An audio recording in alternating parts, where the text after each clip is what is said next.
Post-apocalyptic podcast. Two dads need to revert the energy cores and have to set out to a hostile land It's not half bad. with nebulous monsters, survival mechanics, and unfortunate NPCs. Dad jokes. Back pain. Jeff, the dad joke meter is low. Give me something. I can't find the right page in my joke book. Oh no. The adult beverages are poured. The kids are asleep. Welcome to New Dad Gaming, a show about fatherhood, gaming, and new fathers figuring out their gaming lives.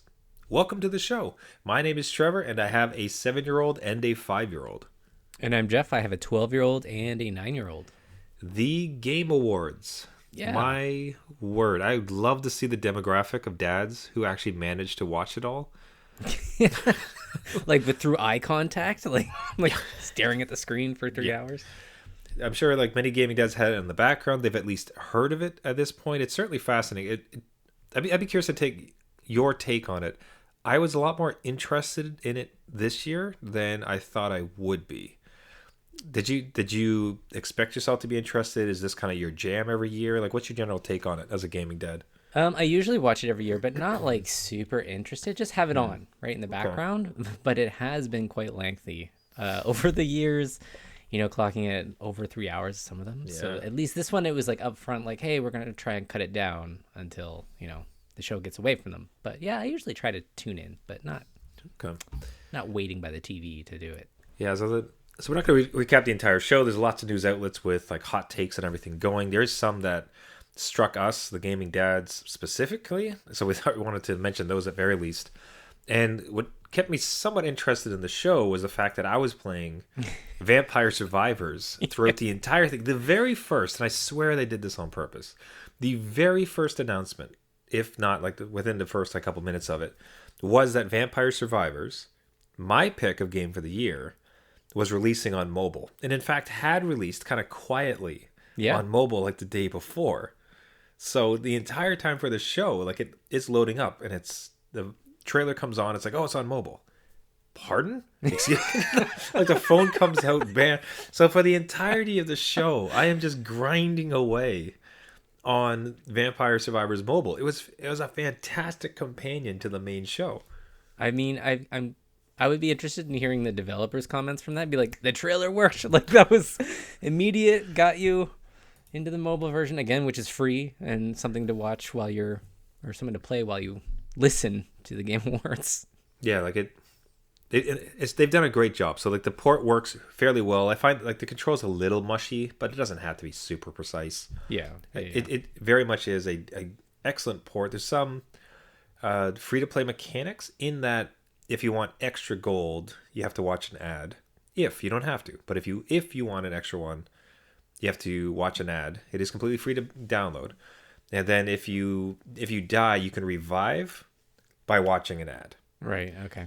Which is sort of like, yeah, I get it. That's fine. Like that doesn't feel so bad. You guys got to make some money. And you don't have to do any of those things. It's like, oh, if you want to play a game, you must watch 3 ads a day or something like that. Yeah, I would say if this came out first, though, I'd be more pissed off with that, right? Be like, oh my God, it's one of those, like, I have to watch an ad when I die. But knowing that the console version is like, the game is structured around something completely differently, and you don't get revivals unless you buy it through the power-ups, and this is just something that allows you to continue, that's better.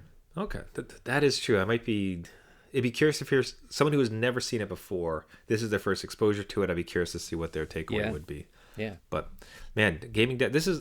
If I had this during those long early morning sessions with my son, like this is such a great thing on the phone. It's a little bit of a tricky game in so much that you get into a really amazing session. And one thing I did try to do was just kind of like pause it and exit out. Right. Upon coming back into the game, like it hadn't saved I wasn't still in that session. Right. It just dumped it.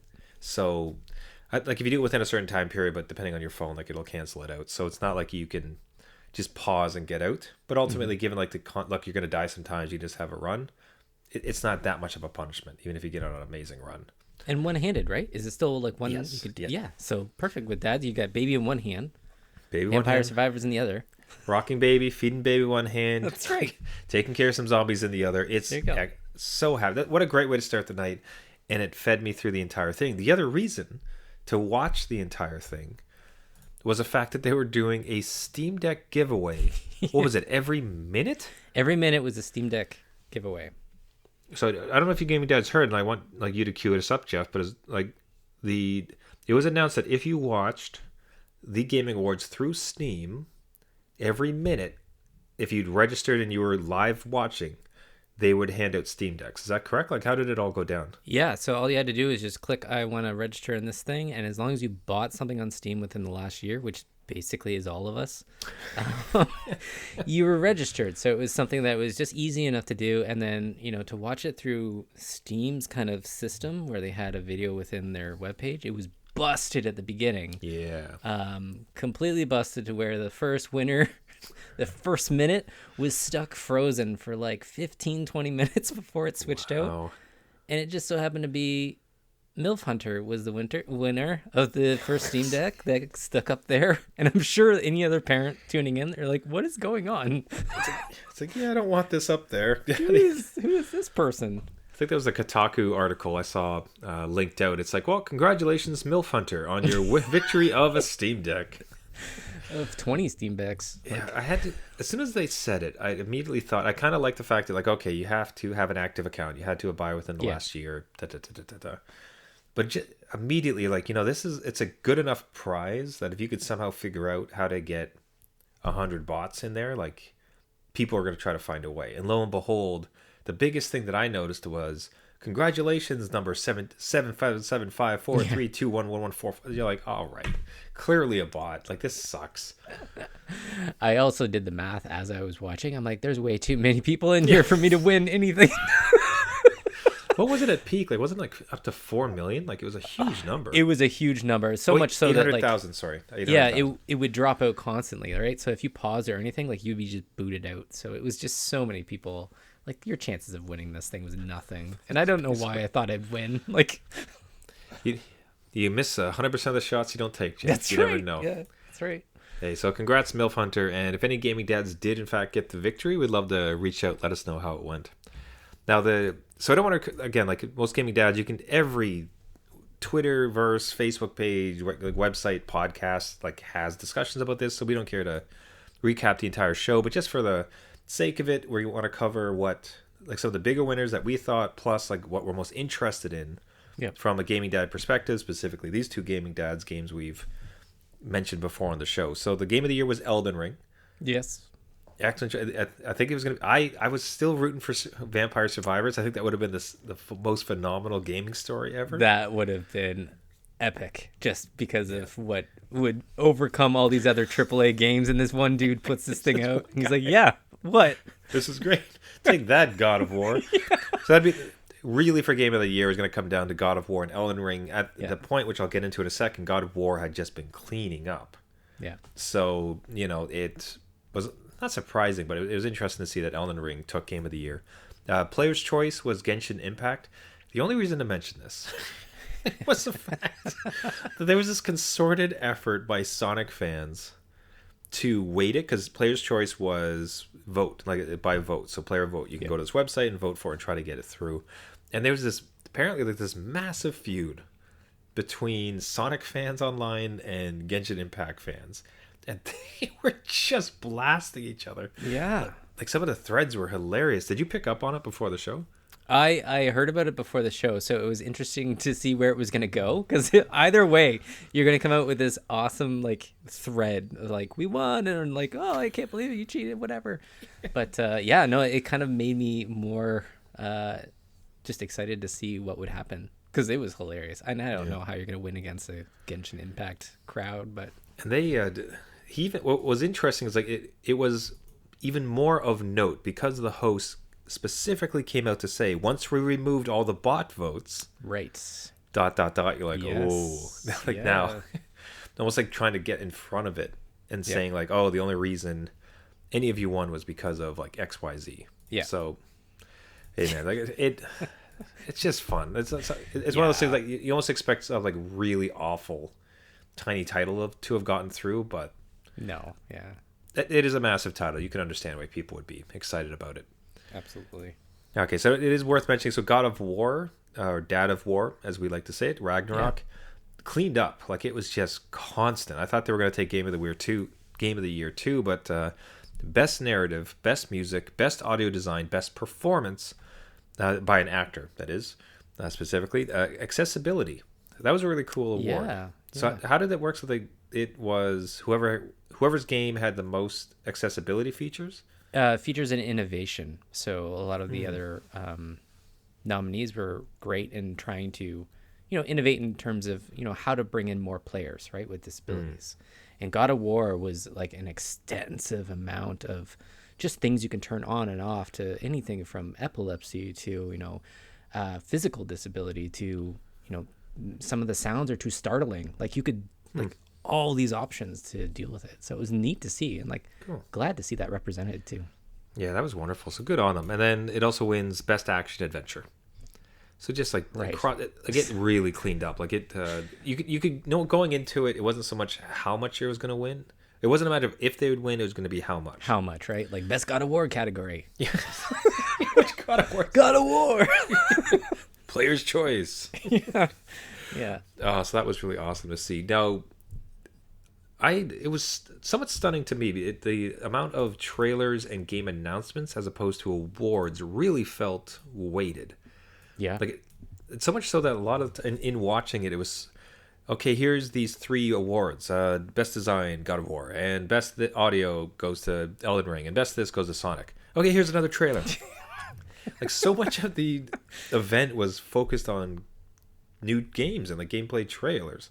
Is that, like, I haven't really watched this before. Is that the MO of this show, or was that kind of new to this year? It can be, right? Like, so there's a lot of game trailers in years past, but some of them are just not very good, or you've seen them before, and like, or you understand that they're like 10 years out. Like there's no way to like kind of judge going in. And Jeff Keighley, the guy that runs it, is always hyping it, right? Like he's like, you won't believe the games I've seen that I want to show you at my show, right? And so I think this one ended up being more than a hit. Like there was trailers after trailer that were like some big titles that we had not seen before. So it was exciting. It was good. We want to talk about some of the ones we're excited about. I'll say I don't know if it's just the current mood. I don't know if it's because what other games have sold well right now, but everything seems to be post-apocalyptic. Yes, Like yeah, every game is about after the apocalypse. You and I were looking at in preparation for the show. We were looking at what was announced, and it was a good like there's at least 6 titles that just kind of blend together. It's the same. You're some sort of ragtag person or group after the apocalypse, saving the world, refunding it, and it's either like, and generally like the trailer is like 2 hands as it's walking up, and then there's a gun and a sword, and it's just it's all the same. And I hate to disparage them because any one of them, they could be my favorite game next year. I don't want to say they don't have merit, but just how about before the apocalypse? How about we stop some apocalypse for a change? I agree with you. It's like, hey, we kind of like through a pandemic here, and everyone's kind of like done with that post-apocalyptic stuff. How about some more Katamaris and rainbows and oh man, that'd be so good right now. Crazy stuff. And I'll say like even to our discredit, almost after saying that is 1, 2, I think almost like 4 of the games we're about to talk about. Post-apocalyptic. It's just like, I mean, not much choice left. Yeah, in some ways we have nothing else. So the post-apocalyptics Dad Trip Simulator gets a sequel. Yeah, I'm excited. I know you're excited. You're like, what is this game? And why is there babies in it? This is the one I've enjoyed. I never finished it, and seeing the trailer, I mean, I should probably finish it, but it was that Dad Trip Simulator. You're getting these packages and shipping them all over the place, and seeing the sequel, just like when the first one landed, a lot of people were against it. They're like, ooh, walking simulator, right? And then it kind of gained a little steam and became like this, I don't know, cult. I wouldn't say cult hit, maybe the cult of Hideo Kojima. But it did really well on PC, and people have kind of found its stride, right? Like it's different enough. Great way to say it. It's crazy. Dad pun, right? So I'm excited to see where this goes, because Kojima, like, you never know what he's going to do. And apparently for this one, he just rewrote it all after experiencing COVID. Like the first one was too on the nose with delivering packages and everyone being isolated. Yeah. And he didn't want to quote unquote predict the future again. So he rewrote this one from scratch, and I'm excited to see where he goes with it, because it might be Crazy Katamari. Who knows? Probably not, given the Probably trailer, but, not. hopefully a little nicer. Yeah, yeah. But I'm ready for it. There's no date given on this one. It's just like, hey, we're doing this, which again, it could take years for this one. Kids will be in college. I don't know. Yeah, that'd be a good time to see it. Yeah. Oof, actually, I'm watching this trailer. This is a bit heavy. I don't like watching this. Oh, yeah. This part is pretty brutal. Like, it's almost like, she loses the baby, but does she, or is it the baby or whatever? And yeah, we're watching a trailer where a mother with a child was running away from some unforeseen force. They get into an unfortunate motorcycle accident. She seemingly succumbs to her injuries, or at least passes out from the excursion, and then you see like her child in the distance. So it's sort of, as a parent, it's like, ugh, this is a bit hard to watch. Post-apocalyptic and Post-apocalypse in a world after the apocalypse, like every other one. But as you said, very fine, much to our derivement when we had first mentioned it, like it's against apocalypse. But with, as you said, with Kojima, you just never know. It's going to be fascinating. It's going to be interesting. It's going to be a ride. And I'm really surprised it's a sequel. I would never have seen that world getting a sequel. No, never. No. And speaking of that, Hades 2. Yes. Hades 2. Like, so, and the trailer was a real roller coaster, because you were on this roller coaster. You're like, where's this going? What's going on? I love this studio. So this is my favorite studio. This is my favorite game, right? Hades, like and one of my absolute favorite games of all time. And this represents the first sequel that Supergiant Games has ever done. So you're watching this trailer and you're like, there's a lot of, it speaks the language, but then again, Supergiant Games kind of has an aesthetic. Yes. And a feel. So right up until the reveal, there's two kind of giveaways. One is you see their eyes, which is like one red, one green, which is very much like oh my goodness, I forgot the character's name, despite being my favorite game of all time. Yeah, what are you doing? So the main character in Hades 1 had the two different colored eyes. Yes, yeah. So that shows up at first, and all of a sudden, like the little guitar thing starts like rolling in. You're like, oh. Boom, like Hades 2 comes up. So it looks like it looks a very direct sequel. So the style is the exact same, the gameplay is the exact same. Looks like the boons, like the leveling up features of it is all the same. Can't wait, man. Like the one slight thing is Hades, you could technically keep playing Hades right now. There's like a roguelike element to it that every run's a bit different. There's a lot of various things to try to catch on every run. There's like weekly challenges, leaderboards, whatever. Some people continually play it. Okay. I don't. Right, like I finished it. I'm like, okay, we're good. I did it. This is great. Now, so it sort of depends like how close this is to the other one. Also, most of anything, I suppose I'll take that back. I'm gonna be so interested to see what the story goes. Yeah. Because I adored so much the story of Hades 1 that I can't wait for this. Yeah, and they're really good with changing up their mechanics enough to make you interested. Like even with all their other previous entries, right?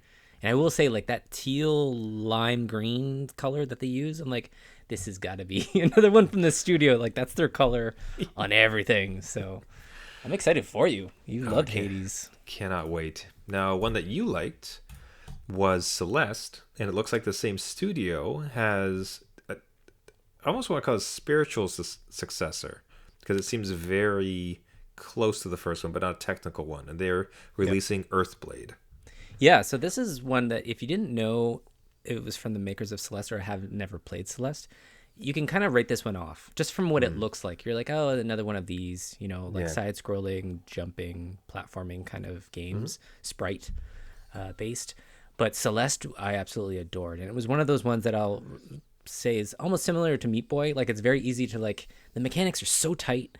The platforming is so great feeling, and they introduce enough little things in the game to kind of keep you going and keep you wanting more, right? So with this sequel and having it a little bit more, like they got like more magic and enemies in it, where the Celeste wasn't really about enemies, it was about obstacles, right? So I'm kind of interested to see how they play with that, because there wasn't a lot of combat in Celeste. So like, how do you kind of factor that in here, or is it factored in, right? So this is one studio that, much like Hades, I would love to kind of just see what's up their sleeve, right? And see if it's going to come out on top of their previous work and build on all the stuff that they've been successful with. So I'm excited. Earthblade. I'll have to remember that one. That's like one of those generic names again. You're like, Earthblade. Okay. Like, so. What is like Earthblade, Fallen Sun? Yeah. That's exactly it. Wherever it goes. So, yeah, it's curious to see the. I think it's not a direct sequel, so it's not in the same vein in many ways, but to see them stick so close to home from where they were, and a place like Supergiant Games also, stick within a lane for a while. It's kind of interesting. I suppose it was just reaction to such phenomenal success. They're like, well, let's do it. Let's keep it rolling. People want it. Yeah. Now, I know you to be a fan of Horizon. Yeah, a little bit. So Horizon Forbidden West Burning Shores gets revealed. So this is the DLC. Now, Horizon is going to have some DLC. Yeah. Okay. Yeah. Obviously, not much of an announcement. If in fact the only real notable thing about it in some ways, besides it looks great, it's going to be a great time. Probably worth a purchase if you're into that world. But the more notable thing about it is where it's going to be available. Yeah, absolutely. So this one is PS5 only. So bold. Can I say current gen? I think it's current gen now. Yeah. I think we're like breaking away from the old, the PlayStation 4s. So they're not so, hamstringed by the 10-year-old technology. And a lot of, if you played Forbidden West, you get to fly, but the flying mechanic is just really just hovering. Like there's no sense of speed there because, again, they're building for technology 10 years ago. So with this one, and I'm in my mind thinking of what Final Fantasy VII Remake did with Intermission. That was a DLC that was PS5 only. Oh my God. Just the scale up of just the world and the graphics and load times and the effects that can be done. I am really stoked for what they can do with this new hardware. Hopefully they've had enough time to play with it. But I see flying, I see lava, and I see the huge Horus robots, and they said they always wanted to animate those and have you battle one, but they couldn't do it on the old tech. So I am ready. Let's do this. I want a whole full scale screen, like Shadow of the Colossus style. Like, let's go. It's always the wildest callback is the fact that like Shadow of the Colossus had such massive battles. Yeah. That they somehow managed to pull off. So they could do something similar with the next gen tech. Yeah. In this world, in this style, in this combat sequence, which is so tight. Like it could really be probably the greatest showcase of the next gen technology because everyone's kind of getting sort of used to it, kind of ready for it, and that this could finally be all right. We know how to do this. We're gonna shed off the old weight of the old systems, and let's just now that we know what we're doing with, we don't have dated technology to worry about. Let's kick it to the moon and see what it looks like. Yeah. Yeah, I'm ready. So this is what I'm looking forward to. Right. And it's poor Horizon. Just like they're always stuck. They're always stuck with God of Wars and Zeldas and everything, and that's what this is releasing. So it's just. Oh wow! It'll be Zelda like 3 weeks after this is out. It'll be dead. Hey, pressure makes diamonds, Jeff. Pressure makes diamonds. It's a good saying. I love it. That's good. Thanks so much. So. And another callback, I myself never really got into this series, but you had mentioned you were excited for it. This is Armored Core 6. Yeah. Yes. Fires of Rubicon. Fires of Rubicon. I have no idea in the sense of story where that is, but the reason I'm excited was I used to have this game on PS2, played it rented it, and that shows commitment. Again, mech game done by the From Software company that's doing Demon Souls, Dark Souls, all that stuff that now applies to Armored Core. So you can have your mech Souls kind of game. And this was the one that I'm excited about just to kind of get back into. And the kids are excited because they heard that it was the same gaming company that did Elden Ring and Dark Souls, and they had a great time helping me out. So they're looking forward to helping me out with this one, which I will gladly take. The old man can't remember where everything is in the world, so give me the tips, kids. Search it on your phone and give Dad the tips to beat this game. So we're ready. Tell Dad how to make it happen. Yeah, exactly. God, this Listen to the music on this one too. The music on this one is just Terminator style. Like it is something. Yeah, I'll be curious to see what does it look like for our next. It is PS4, which is interesting. That is interesting, but like, I don't know why they keep doing that. Like, why don't they? I'm curious. Like, up to now, I was unbelievably surprised that God of War made it to the latest God of War entry. Yeah. Ragnarok was on PS4. yeah, Like, that was shocking to me. That seems like the perfect PS5 only showcase piece. Yep. But they kind of hamstrung themselves. And then this now in upcoming 2023, the fact that they're still doing it is yeah. it the market? Is it just because like there's not enough people who can get PS5s still? Like, is it still the user base isn't there yet? Part of that, and part of the the other side of this company is this has been in development for like 6-7 years. Oh, So they've had their okay. run at it, and it I just might see. be cooking a little long to change Well, ovens. Okay, so that Yeah. So that sucks to say this. So what is on PS5? It's probably gonna be fine. fine. It's like, Yes. like it's but really it's a PS4 game. Like, Yeah. all Yeah. right. So it's just like, oh, Interesting context. yeah. So that's all. Like, as I said, like it's just like there's so many post-apocalyptic games. That's Like, right. No current apocalypse. Where's the current apocalypse, Jeff? No. Like Not at all. I'll say the. So I want to give one like story, one brief story to wrap us up here for the week, and it's a massive dad fail. Uh-oh. And it hurt my heart, man. This one, like, this sucked. Like, I lost sleep this night Oh no. thinking about it because I was so upset with how it all came to pass. So, and it's a rug pull that it's in the dad tool chest. It's not out of the blue. Like, I didn't make up Okay. this stuff, but just didn't go very well. So my son is bemoaning the fact that he has to do homework. Mm-hmm. So upset about it, as kids are, of course. Like, it sucks, man. I remember homework. I didn't like doing homework. I get Yeah. you. You got to do it, but like, I feel you. He's bemoaning it. And he's like, "Oh, I'm just so tired. I can't do homework. I can't do homework." And I say to him like, "Oh, that's too bad. Because I thought you and I could play some video games, but I guess you're too tired. So can't." It's like, whoa. It's like no. See, so you're not too tired. That's what I Yeah. thought. Exactly. Now that's where I ended it. But the narrative that played out in his head upon saying this, because I didn't, to my discredit, I didn't come in and like seal the deal, put the nail in the coffin, just end it as to what I was trying to demonstrate. Right. Okay. You left So- it open. Yep. So his narrative was like, okay, so if I finish my homework, then we can play video games. Yeah. Yeah. So, God, like I didn't handle it well. The I should have just played games. 'Cause You should have just gave in and be like, yeah, sure, one game. let's play a game. Would have been Yeah. the way to play it, but we're pretty strict on no games during the week because like it's just the flow of this household, and it's how we make sure that school gets done properly. Weekends kind of for like our family fun time. So I cannot describe how much my heart hurt.